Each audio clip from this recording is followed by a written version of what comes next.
Well, in today's video, I'm gonna show you how to fix sound problem on any Android phone in less than 2 minutes. So all what you have to do, guys, is simple. Just go to the settings on your Android phone. Now, this is the settings page. As you can see right here, you will find many options as you can see.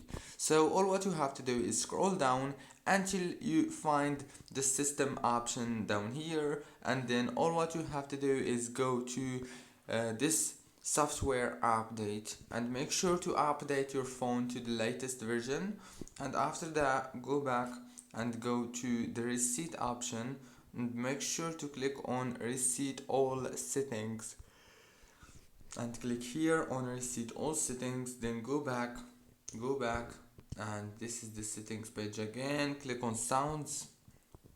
Now all what you have to do is click on do not disturb mode and make sure to turn it off like this, and then go back. And now, as you can see, all what you have to do is restart your phone and the problem is gonna be fixed. Don't forget to like, subscribe.